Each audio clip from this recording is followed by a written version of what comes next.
이사야 선지자가 이 성경을 기록하면서 이스라엘 백성들이 하나님 앞에 노래를 부르는 날이 올 것이다, 이렇게 이야기를 했습니다.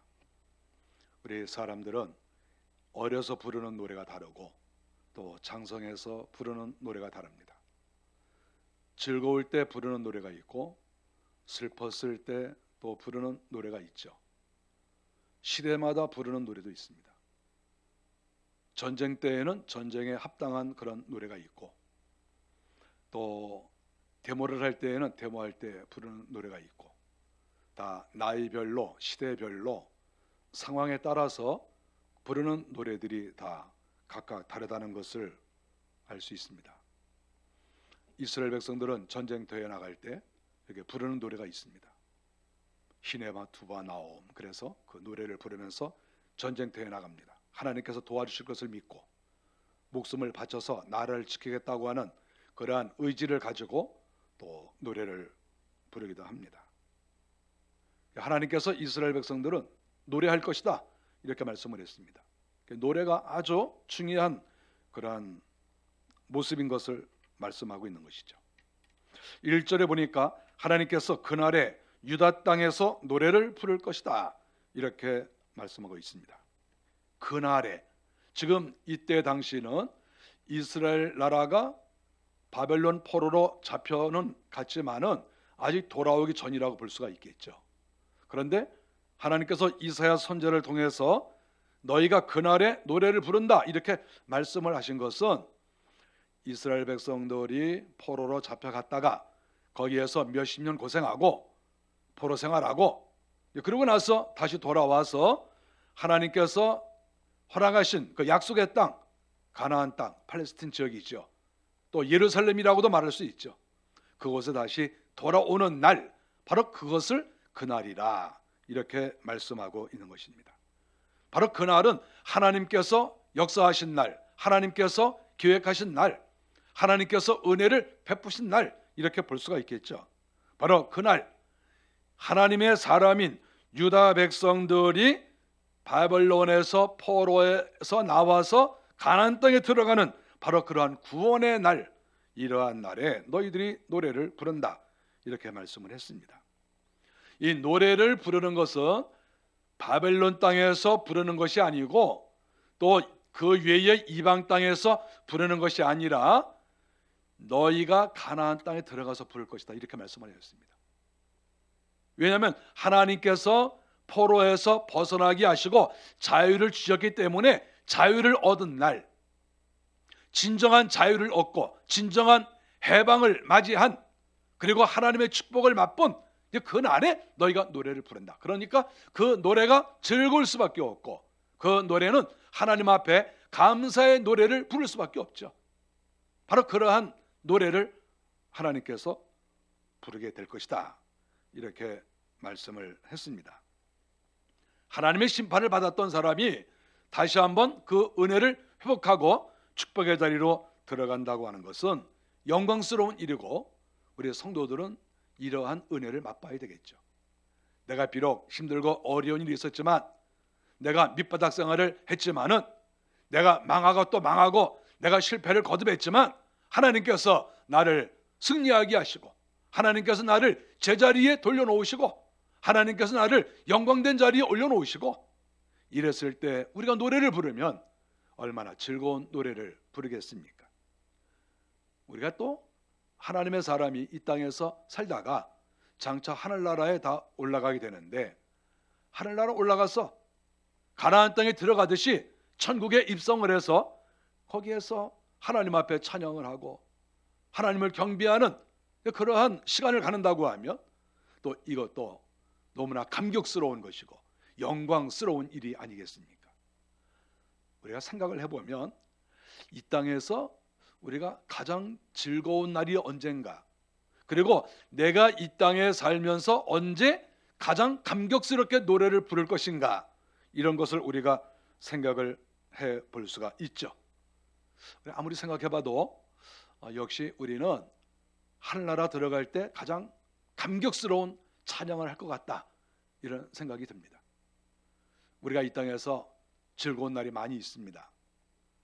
좋은 물건을 샀을 때에나 또 내가 원하는 대학에 들어갔을 때에나 결혼을 했을 때에나 사업에 성공했을 때에나 내가 어떤 기가 막힌 것을 발명을 했을 때에나 우리가 사람이 즐거운 날이 다 있습니다. 감격스러운 날이 있습니다. 저도 감격스러운 날이 많이 있었어요. 그렇지만 가만히 생각을 해보면 이 땅의 감격이라고 하는 것은 그렇게 오래 가지 못합니다. 그럼 오래 못 가요. 그러나 역시 우리가 이 땅을 떠나서 하늘나라 올라갔는데 한국의 천국에 있는 그 12문이 있고 그 문을 열고 하늘나라에 들어갔는데 거기에서 하나님께 예배하는 그런 자리에 내가 참석을 했다. 그리고 거기에서 이 구원받은 것에 대해서 너무나 감사해서 이 죄인이 죄를 용서받고 구원받은 그 사실에 대해서 너무나 감격스러워서 하나님께 영광을 올려드리는 그런 것을 생각하면 너무나 가슴이 벅차고 마음에 기쁨이 있고 뭐 우리가 죽으려고 애를 쓸 필요는 없지만 그래도 죽음이 전혀 두렵지 않고 또 어떤 때는 오히려 죽음이 기다려지는 그런 마음을 가질 수밖에 없는 것이죠. 여러분, 죽음이라고 하는 것은 나쁜 게 아니죠. 내가 의도적으로 일부러 죽을 수는 없어요. 그러나 믿음 생활을 잘 하다가 하나님께서 부르시는 그날 저 하늘나라 올라갔을 때 그리고 그 믿음의 사람들 죄인이 아닌 더러운 인간들이 아닌 정말 죄가 다 씻어지고 용서되어진 그런 거룩한 무리들이 한자리에 모여서 내가 거기에 한자리 끼어서 함께 이렇게 하나님을 찬양한다. 이런 상상만 해도 마음이 기쁘고 주님이 기다려지고 정말 주님이 너무 좋고 내가 언제 그런 영광스러운 자리에 들어갈 것인가 이런 생각을 해볼 수밖에 없는 것이죠. 오늘 이사야 선지자는 말씀을 했습니다. 비록 이스라엘 사람들이 저 바벨론 포로에 가서 고생을 했지만 그러나 그 중에서 일부분이 틀림없이 가나안 땅에 들어와서 하나님께서 예비하시고 하나님께서 역사하시고 하나님께서 보호해 주시는 그 땅에 들어가서 그들이 너무나 감격과 기쁨 속에서 견딜 수가 없어서 하나님께 찬양을 할 것이다. 이렇게 예언한 그러한 내용인 것을 우리가 알 수 있어요. 이것은 이루어진 일이 아니라 장차 이런 일이 이루어질 것이다. 이렇게 얘기를 하고 있는 거예요. 장차 이루어진 일이 이루어질 것이고 이렇게 돌아온 사람들, 하나님의 인도를 따라서 온 사람들, 믿음을 가지고 예루살렘으로 돌아온 사람들, 이런 사람들은 틀림없이 이런 노래를 부를 것이다. 이렇게 이사야 선지자는 성경을 기록했다고 하는 것입니다. 그러면 하나님께서 이렇게 예루살렘으로 오게 하시고 가나안 땅으로 다시 돌아오게 하셨는데 우리가 왜 이런 노래를 불러야 될 것인가? 그 이유를 1절에서 말씀하고 있습니다. 1절에 보니까 우리에게 견고한 성읍이 있기 때문이다.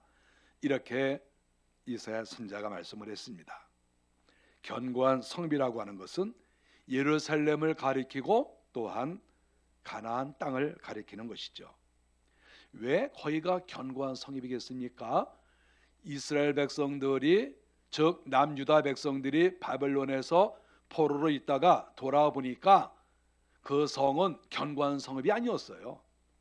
그 성은 무너진 성읍이었습니다. 거기에는 정말 누가 보아도 별로 살고 싶지 않은 그러한 땅이었어요. 그런데 이사야 선지자는 왜 이것을 견고한 성읍이라고 얘기를 했겠어요? 사람의 눈으로 볼 때는 보잘것이 없지만 사람이 볼 때에는 여우들이 득실거리고 사람이 볼 때에는 여러 잡초들이 많이 이게 자라고 있는 것처럼 보이지만 결국 하나님께서 그 땅을 보호하시고 하나님이 그 땅을 축복하시고 장차 그 땅에 들어온 사람들을 하나님께서 보호해 주신다. 하나님께서 주장하시고 하나님께서 모든 것을 인도하시기 때문에 그 성을 견고한 성읍이다. 이렇게 얘기하신 거예요. 견고한 성읍은 사람도 만들 수 있어요. 사람이 만들 수 있는데 또 사람이 만든 그 성은 사람이 무너뜨릴 수 있어요. 세상의 성읍이라는 건 다 그래요. 아무리 멋진 성을 쌓아놓았어도 그게 무너지더라고요. 사람이 쌓아놓은 것. 내가 어떤 기업을 이뤄놓고 내가 무엇을 만들어 놓고 내가 이 땅에서 뭘 했어 이렇게 말하지만 그것이 하나님께서 역사하신 것이 아니고 하나님의 축복이 아니면 시간이 지나갔을 때 다 이게 무너져요. 그래서 사람은 어떤 것을 이루어갈 때 사기치면 안 되고 거짓으로 하면 안 되고 인간의 욕심으로 하면 안 되고 하나님께 맡기면서 해야 되는 거예요. 그래야 그것이 견고한 성읍이 되는 거예요. 사람이 하는 것은 언젠가 무너져요. 그래서 우리는 어떤 일을 놓고 일할 때, 어떤 계획을 세워서 추진해 나갈 때 항상 내 머리를 쓰는 것이 아니라 하나님을 의지하는 거예요. 하나님께 맡기고 하나님께서 이 일을 하십시오. 하나님께서 원하시면 가겠습니다. 하나님께서 원하시지 않으면 제가 한 발짝도 뛰지 않겠습니다. 하나님 중심으로 할 때 이제 그것이 견고한 성읍이 되는 거예요. 하나님이 역사하지 않으면 내가 아무리 머리 쓰고 내가 이 땅에서 고생하고 땀 흘리고 내가 밤잠도 안 자고 뭘 이루어 놓는 것 같지만 그러나 그것이 나에게 열매로 나타나지 않아요. 그거 언젠가 무너져요. 우리가 이거 명심해야 돼요. 왜 이사야 선지자가 견고한 성읍이라고 했습니까? 하나님께서 돌아오게 하셨으니까. 하나님께서 이 땅을 지키라고 하셨으니까. 내가 이 땅을 너희에게 준다 이렇게 말씀하셨으니까. 그래서 그것이 견고한 성읍이지, 남유다 백성들이 가나안 땅에 들어왔을 때 그 성은 결코 견고한 성읍이 아니었었다 하는 것을 우리가 알아야 됩니다. 우리가 이 견고한 성읍이라는 이러한 말씀을 또 볼 때 왜 이것이 또 견고한 성읍인가? 이 땅은 안전한 땅이 되기 때문에 그렇습니다. 왜 안전한가요? 하나님께서 지켜주시기 때문에 안전한 것이죠. 우리가 사람이 내 집을 지키고 교회를 지키고 나라를 지키고 할 수 있습니다. 당연히 그런 거예요. 여러분, 사실 저도 특별히 외국에 나가는 것 외에는 하루라도 교회를 안 나와보면 걱정이 돼요. 이 교회 누가 뛰어갈까 봐 늘 걱정이 돼요. 그래서 제가 명절날에도 3일 중에서 이틀 교회 나왔어요. 하루 종일 누가 이거 훔쳐갈까 봐 교회. 맨날 지켜요. 그래도 사람이 지켜도 이게 뭐 사탄이 훔쳐갈 수도 있어요. 또 사람이 훔쳐갈 수도 있어요. 사람은 못 지켜요, 교회를. 우리 가정도 교회나 가정이나 기업이나 사람이 못 지켜요. 사람이 지키려고 애를 쓰는 거예요. 애를 쓰지만 그러나 하나님이 도와주셔야 되는 거예요.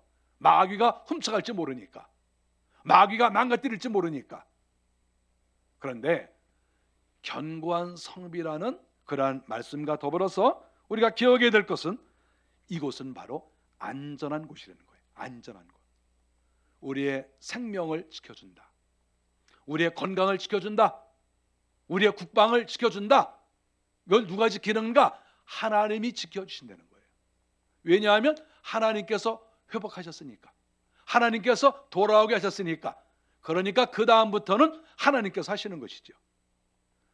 이스라엘 나라는 자기 나라를 지키는데 실패했습니다.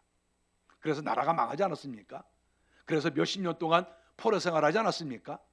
이제는 손을 놔야 돼요. 자기들의 머리, 자기들의 생각, 자기들의 계획 이거 내려놔야 돼요. 왜냐하면 이미 실패했어요. 실패한 사람이 머리 써봐야 뭐 되겠어요? 이미 실패했는데 그 머리에서 뭐가 나오겠어요? 실패한 사람의 머릿속에서 뭐가 나오겠냐고. 그러니까 이제부터는 하나님께 맡기는 거죠. 그래서 하나님께서 인도하시고 그것을 믿고 가나안 땅에 들어왔는데 그것은 하나님께서 안전하게 하신다. 성경에 보니까 하나님께서 성과 성곽이 되게 하신다 이렇게 말씀하고 있는 거예요. 내가 성이 되게 한다. 내가 성곽이 되게 한다. 하나님이 성이시고 하나님이 성벽이 되시는 거예요. 하나님이. 내가 나를 지키는 게 아니라, 내가 내 가정 지키고 내가 교회 지키고 내가 이 나라 지키는 게 아니라 하나님이 지키시는 것이죠. 그래서 거기에는 안전한 것이 있다 이렇게 말씀을 하고 계시는 것입니다. 우리가 장차 하늘나라 올라갔을 때를 생각해도 역시 똑같을 것으로 생각합니다. 천국에 마귀가 들어오겠어요? 우리가 하늘나라의 문을 열고 하늘나라 예루살렘 성, 새 예루살렘 성이죠. 새 예루살렘 성에 들어갔을 때 천사들이 그 성을 지키고 하나님께서 그 성을 지키겠지요. 우리가 하늘나라 올라갔을 때에는 이제는 안심이죠. 왜냐하면 죄가 쳐들어올 수 없고 마귀가 쳐들어올 수 없기 때문에 더 이상 마귀의 지배를 받지 않기 때문에 저 새 예루살렘에 올라가면 이제 우리는 안심이 되는 것이죠. 하나님이 계시니까, 하나님께서 통치하시니까.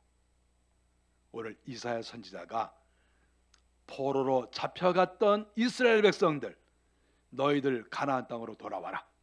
그러면 하나님께서 너희를 지켜주시고 하나님께서 너희를 복되게 하신다.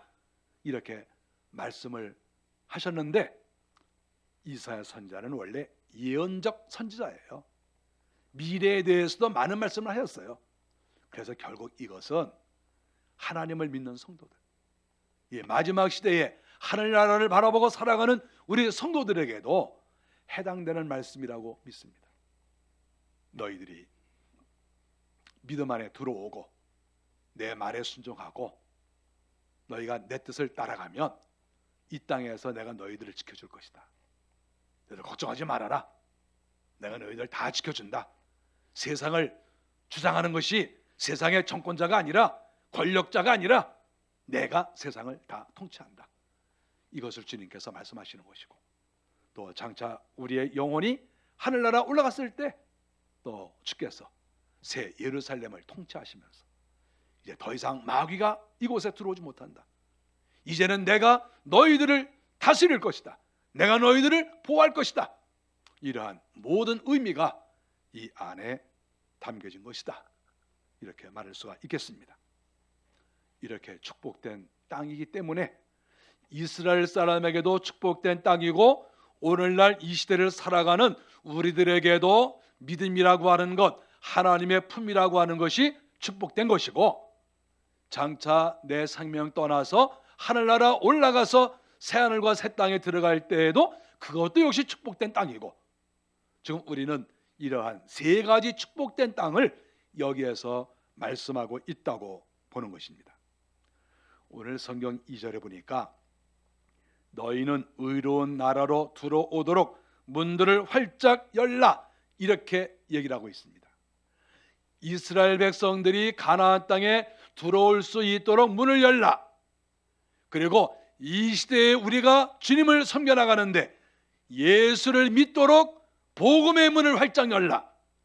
이런 말씀으로도 우리가 받아들일 수 있고, 또 장차 하늘나라 올라갈 때 주님께서 저 하늘의 문을 여시면서 수많은 사람들에게 내가 문을 열 테니까 너희들이 하늘나라로 들어오라. 하늘나라 저 새 예루살렘 성으로 너희들이 들어와라. 이렇게도 말씀하시는 것으로 생각할 수 있습니다. 여기에서 너희는 의로운 나라로 들어오도록 문들을 활짝 열라, 이렇게 말했는데, 여기에서 하나님께서 너희는 이렇게 명령을 했는데 여기에 나오는 너희는 누굴까 생각을 많이 해볼 수 있습니다. 누구에게 문을 열라는 말인가? 이스라엘 사람들에게도 가나안 땅에 문을 열어줘야 되고, 또 오늘날에도 예수를 믿도록 문을 열어야 되고, 장차 저 하늘나라에도 구원받은 백성들이 하늘나라에 들어가도록 문을 열어야 되는데, 누가 문을 열어야 되는가? 너희는 그랬으니까 이 너희는 누굴까? 생각을 많이 할 수가 있죠. 시대마다 다를 수도 있고 우리가 여러 사람을 또 생각할 수도 있죠. 그런데 카일이라고 하는 유명한 신학자가 있습니다. 근데 그 신학자는 여기에서의 너희는 천사를 가리키는 것이다, 이렇게 얘기했는데 아주 매력적이에요. 그럴 것 같다, 이렇게 생각이 됩니다. 하나님께서 천사들을 시켜서 이스라엘 백성들이 가나안 땅에 들어오게 될 때 마귀가 들어가지 못하게 역사하고 방해를 하겠지만, 세상의 여러 나라들이 민족이 방해를 하겠지만 하나님께서 천사들을 보내셔서 저 마귀를 해치우고 저 회방하는 사람들을 다 물리쳐라. 그리고 길을 내라, 대로를 내라. 그래서 내 백성이 저 예루살렘으로 들어갈 수 있도록 길을 내라. 하나님께서 천사들에게 명령하지 않았을까요? 오늘날에도 마찬가지죠. 우리가 예수 믿는 것이 쉬운 것이 아닙니다. 또 예수를 믿어도 똑바로 거룩하게 믿는 것이 쉬운 것이 아니에요. 엉망진창도 많이 있거든요. 그랬을 때 하나님을 잘 믿도록, 천국에 들어갈 만한 믿음의 사람이 될 수 있도록 하기 위해서는 하나님께서 천사들을 보내셔서 너희가 누구를 도와라, 예수를 믿도록 하라, 마귀가 역사하는데 저 마귀를 해치워라. 우리 하나님께서 천사들에게 명하셔서 그렇게 하지 않겠습니까? 우리가 이제 생명이 떠나서 저 하늘나라로 올라가게 될 때 천사도 찾아오고 마귀도 찾아오지 않겠어요? 서로 끌어가려고 하겠죠. 천사는 하늘집으로, 마귀는 지옥으로 데려가려고 하겠죠. 물론 예수를 믿는 사람, 제대로 믿는 사람이 마귀에게 끌려가겠습니까? 하지만 어쨌든 천사들이 와서 지옥으로 끌고 가려고 하는 마귀의 손목을 치고 마귀를 쫓아내고 우리의 영혼을 하늘나라로 인도할 것이다. 이런 생각을 갖게 되는 것이고, 하나님께서 이렇게 천사들을 옛날에는 유대 나라에, 지금도 전 세계에, 그리고 우리들에게, 그리고 장차는 하늘나라에 들어가는 사람들을 위해서 하나님이 천사들을 보내셔서 그 모든 영혼들에게 복을 내려주신다. 이렇게 볼 수가 있는 것이죠. 하나님께서 천사들을 향해서 야, 너희들 빨리 문 열어! 시온의 대로를 열어라! 내 백성들이 들어온다! 지금까지 고생을 많이 하고, 지금까지 포로 생활을 하고, 지금까지 마귀에게 괴롭힘을 당한 내 백성들 이제 돌아온다. 내가 그들 마음속에 믿음을 주고 내가 그들 마음속에 새 소망을 주었다. 이제 너희들이 문을 열어라. 이렇게 명령을 하시고, 그래 천사들이 기쁜 마음으로 시온의 대로를 쫙 열고 말이죠. 그래서 그 열린 문을, 그리고 열린 길을 향해서 수많은 사람들이 몰려가고 있는 그런 것을 생각해 보면 얼마나 감격스럽습니까? 오늘날에도 하나님께서 우리들에게 은혜를 주셔서 하나님을 알게 하시고 이렇게 수십 년 이렇게 예수를 믿게 된 것이 얼마나 감사한지, 우리 하나님께서 천사를 보내셔서 그렇게 하신다, 이렇게 말씀을 하고 계시는 것이죠. 오늘날에 하나님께서 전 세계에 교회를 세우시고 교회의 문을 활짝 열고 예수 믿는 사람들을, 또 예수를 또 믿게 될 사람들을 이렇게 보내주시는 것, 교회의 문을 활짝 여는 것도 사실은 하나님께서 여시는 것이고 주의 종들을 통해서 문을 여시는 것이 아니겠습니까? 이 나라의 특징에 대해서 성경이 가르치고 있는데, 신의를 지키는 의로운 나라라고 말씀을 합니다. 신의를 지키는 의로운 나라가 이제 들어올 것이다. 그 사람들이 문을 열고 들어올 것이다. 이렇게 말씀을 했습니다. 신의를 지키는 의로운 나라가 무엇이겠습니까? 그것은 주님의 피로써 구속을 받은 사람이 아니겠습니까? 우리는 회개가 가장 중요하죠. 회개했을 때 우리 죄가 용서되어지는 것 아니겠습니까?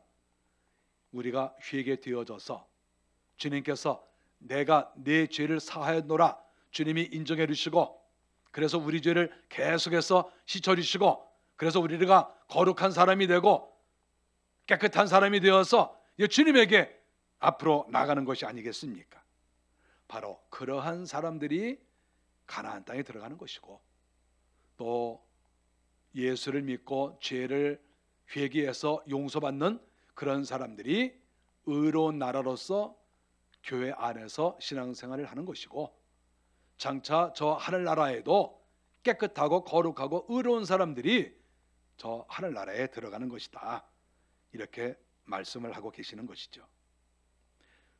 3절에 보니까 하나님은 심지가 견고한 자를 평강하도록 지키신다. 이렇게 말씀을 했습니다. 심지가 견고한 사람. 심지라는 것은 무엇이겠습니까? 믿음에 굳게 서고 흔들리지 않는 사람을 말하는 것 아니겠습니까? 믿음이라고 하는 것도 흔들릴 수가 있어요. 믿음도 약해질 수 있어요. 우리가 계속해서 기도하고 계속해서 회개하지 않으면, 계속해서 주님께 나가서 예배하지 않으면 믿음이 사라질 수밖에 없어요. 믿음이 약해져요. 오늘날의 목사님들이 이번 코로나 코로나19 사태로 인해서 염려하는 것이 무엇인 줄 압니까? 이제 하나님께 나와서, 교회 나와서 예배를 드리지 못하는 사람들이 굉장히 많아졌습니다. 어떤 경우는 뭐 상당수라고 볼 수가 있죠. 근데 그런 분들이 이제 믿음이 많이 약해진 것으로 이렇게 볼 수 있습니다. 목사님들이 그렇게 걱정을 해요. 여러 사람들을 만나보면서 느끼는 게 뭐냐 하면 우리 한국교회 성도들 중에서 반 정도가 믿음이 약해진 게 아닌가, 상당히 약해진 게 아닌가, 이런 염려를 하시는 이야기도 들었어요. 그 이상일 수도 있죠. 예배에 참석하지 않으면 믿음이 약해져요. 기도하지 않으면 믿음이 약해져요. 하나님께 충성하지 않으면 결국 믿음이 약해집니다. 심지가 견고해지지 못하는 것이죠.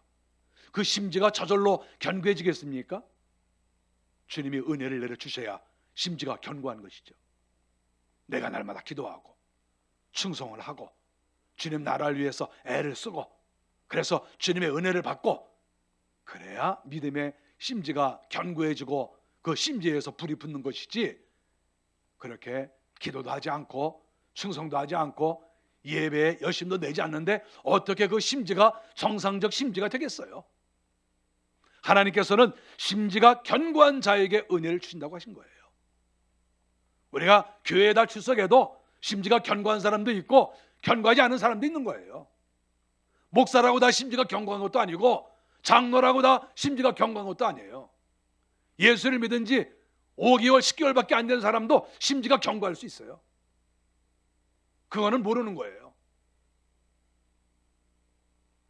바로 그런 사람에게 하나님께서 은혜를 내려주시는 겁니다. 정말 우리가 하나님을 믿을 만한가? 하나님이 이렇게 은혜를 주신다고 했는데 과연 하나님은 어떤 분이신가? 이사야 선지자는 다시 한번 이야기를 하고 있습니다. 4절에 보니까 그는 반석이시다. 하나님이 반석이라고 다시 한번 말하고 있습니다. 하나님의 반석인 것을 모르는 사람이 누가 있겠습니까? 성경에 수도 없이 기록했죠. 그러나 다시 한번 말씀하고 있는 거예요. 우리 하나님은 반석이시다. 반석이 뭡니까? 넓은 바위 아니겠어요? 겉으로 드러난 것보다 땅속에 박혀 있는 것이 더 큰 것, 우리가 이것을 반석이라고 얘기를 해요. 반석은 흔들리지 않습니다. 반석 위에 집을 지면 그 집은 견고합니다. 우리 하나님께서는 반석이시다. 이사야 선지자가 이렇게 말씀을 했습니다. 우리 하나님은 절대 흔들리지 않아요. 사람은 흔들릴 수 있어요. 기업도 흔들릴 수 있고 교회도 흔들릴 수 있고 나라도 흔들릴 수 있어요. 정권도 흔들릴 수 있고 이 세상의 모든 것 다 흔들릴 수 있어요. 그러나 하나님은 흔들리지 않아요. 견고한 반석과 같다, 이렇게 말씀하고 있습니다. 하나님께서 행하시는 일이 또 하나 있는데 높은 데 거하는 자를 낮추신다, 이렇게 말씀했습니다. 높은 데 거하는 자를 낮추신다.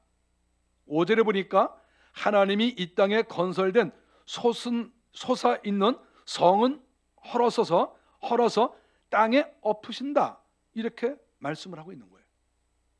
사람이 이 땅에 성을 지었습니다. 수많은 사람이 동원이 되어서 큰 돌로 오랜 세월에 걸쳐서 성을 쌓았어요. 그런데 하나님 말씀하시기를 내가 그 솟아오른 성을 내가 허물어 버릴 것이다, 이렇게 말씀을 했습니다. 여기에 나타나는 등장하는 성은 아무래도 바벨론 성을 가리키는 건 아니겠습니까? 또는 니느웨 성을 가리키는 건 아니겠습니까? 하나님의 백성들을 괴롭힌 그러한 성을 가리키는 것이죠.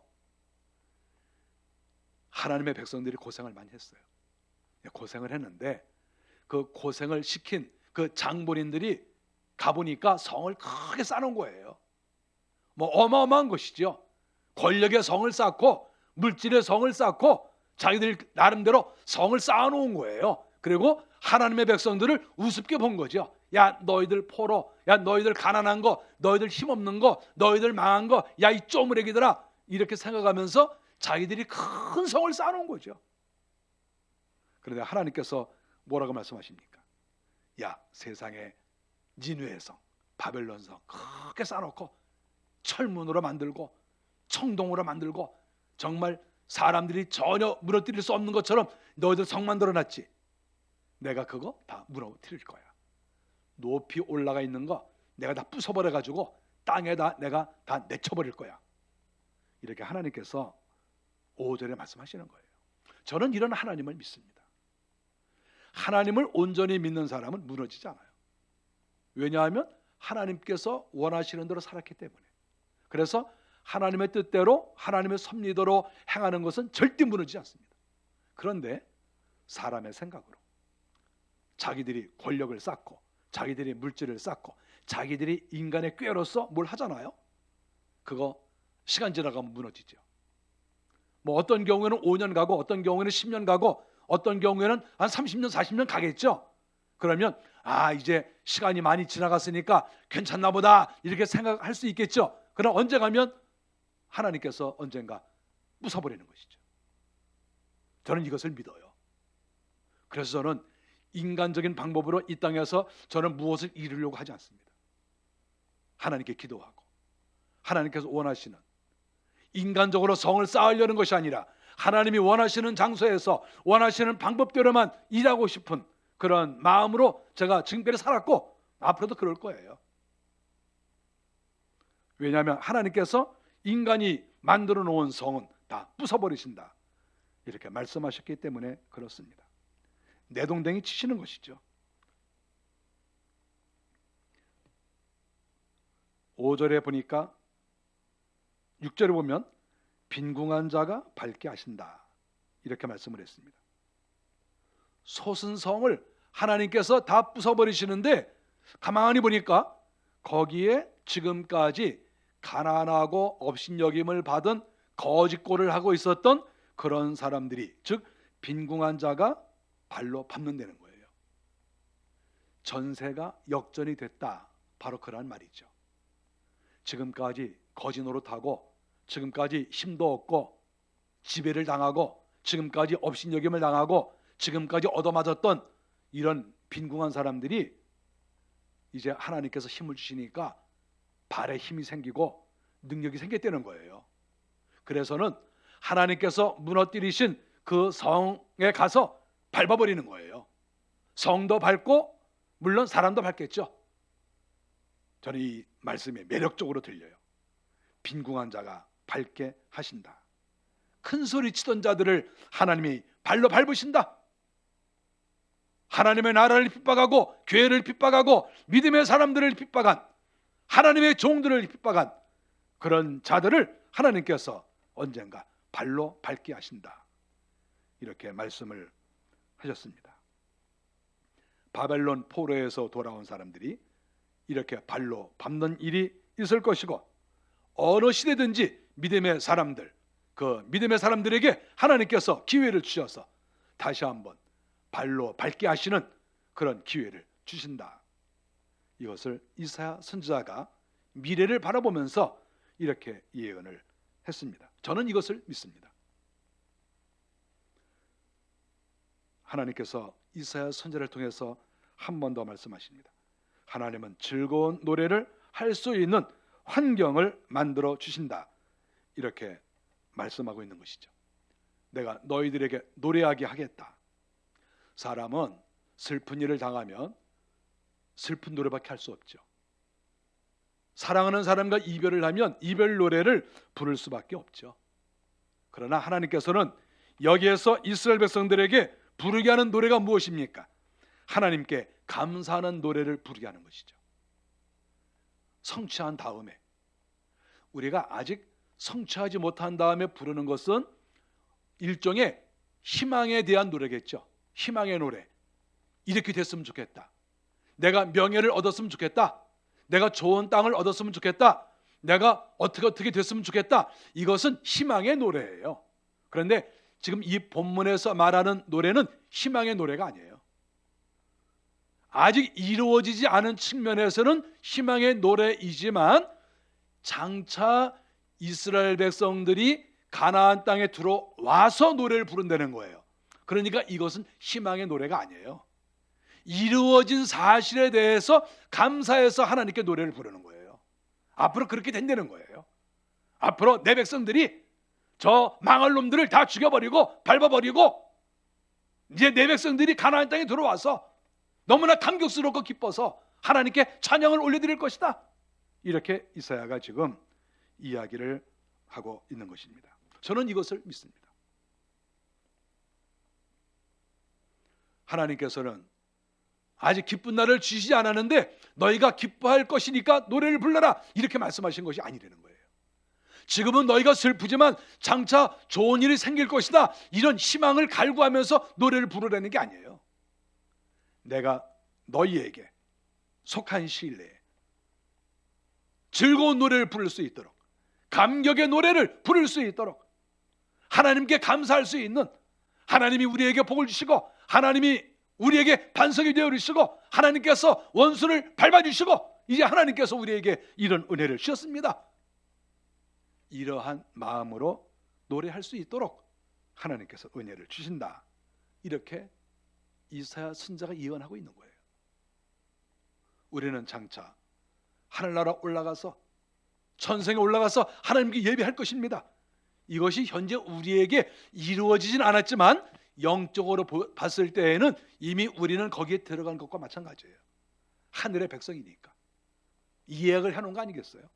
그래서 우리들도 역시 장차 하늘나라 올라가서 감격스러운 노래를 부를 겁니다. 하나님이 우리를 구원해 주셨습니다. 하나님 감사합니다. 내가 이 땅에서 원수들에게 고통을 받고 어려움도 당하고 가난하게도 살고 내가 이렇게 저렇게 시달리며 살았는데 그래도 하나님께서 나를 이렇게 사랑하셔서 하나님 알게 하시고 천국의 새 예루살렘 성에 들어오게 하신 것 감사합니다. 그리고 천국에 입성한 다음에 하나님께 가장 큰 기쁨의 노래를 할 수 있도록 하나님께서 하신다 하는 것을 이 본문을 통해서 가르쳐 주고 있습니다. 우리 사람들은 노래를 좋아합니다. 누구나 노래를 좋아합니다. 노래를 듣기도 하고 노래를 부르기도 하지요. 이 땅에는 슬픈 노래가 많습니다. 저 노래 잘 못하지만 슬픈 노래가 많이 있다는 것도 많이 알고 있어요. 이별의 노래도 많이 있고 감격의 노래는 썩 많지 않죠. 그러나 어쨌든 우리 사람은 노래를 좋아합니다. 근데 그것이 정상이에요. 왜냐하면 우리가 이 땅에서도 하나님을 찬양하는 노래를 해야 되고 우리가 죽어서 저 하늘나라 갔을 때에도 거기에서도 노래를 많이 불러야 돼요. 찬양을 많이 해야 돼요. 그래서 우리 인생은 노래를 끊을 수가 없어요. 이 노래는 정말 우리하고 가까운 그런 것이라고 볼 수가 있습니다. 그런데 세상 노래는 우리의 감정만 건드립니다. 만약에 이별의 노래를 부르면 내 속에서 이별을 경험한 사람들은 거기에 이렇게 동화가 되죠. 공감을 하지요. 그래서 같이 그런 감정이 올 수 있겠죠. 괴로운 일을 당한 사람, 괴로운 노래를 누가 하면 내 마음속에도 이렇게 괴로움이 드러나죠. 그래서 공감이 돼요. 없는 어떤 그 슬픈 것을 뭐 억지로 꺼낼 건 없어요. 없는 사람이 뭐 누가 괴로운 노래를 부르는데 나는 괴로운 게 없는데 공감을 하려면 나도 막 괴로워야 되잖아요. 억지로 괴로움을 막 짜내야 돼. 그래서 저는 이별한 경험이 없어서 누가 이렇게 뭐 이별의 노래를 불러도 감동은 잘 안 돼요. 근데 억지로 짜내요. 같이 한번 이별의 슬픔을 한번 겪어보자. 그래서 막 이별 막 이렇게 하는데 감동은 잘 안 돼요. 누가 이렇게 고통당했다는 그런 노래를 부르면 저도 뭐 옛날에 고통당해본 것이 있죠. 근데 지금은 사라져가지고 그러니까 감동이 잘 안 돼요. 공감이 잘 안 돼. 여러분 어떤 노래가 공감이 잘 됩니까? 저는 하나님을 찬양하는 노래가 가장 공감이 잘 됩니다. 제 속에서 하나님을 좋아하고 하나님을 찬양하는 그러한 마음이 많이 있기 때문에 세상 노래도 좀 들어보고 뭐 명곡도 들어보고 클래식도 들어보고 여러 가지 제가 노래를 좋아하니까 많이 들어봐요.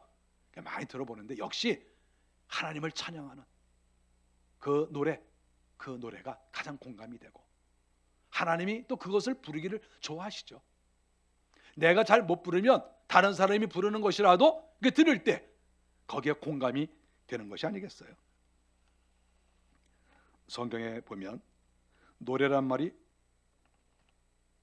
183회 등장하고 있습니다. 찬송이라고 하는 말도 333회 한 번 이렇게 등장해요. 그래서 노래, 찬송 이것을 다 이렇게 보면 514번 이렇게 등장해요. 기도가 365번 나오거든요.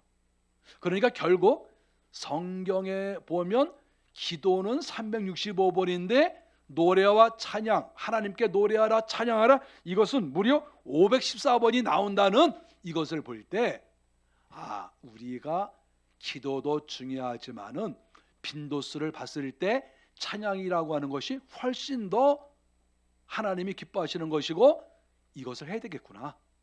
이것을 우리가 알 수가 있어요. 그래서 오늘 이사야 선지자는 이스라엘 백성들에게 하나님께서 너희들 노래하게 하신다 이렇게 말씀을 하셨습니다. 하나님이 저와 여러분에게 노래하게 해주십니다. 기쁨의 노래, 슬픔과 이별과 고난의 노래가 아니라 기쁨의 노래를, 감격의 노래를 할 수 있도록 해주신다고 약속하신 거예요. 우리는 그 노래를 불러야 돼요. 이것은 희망의 노래가 아니라 실제 그렇게 해주시는 거예요.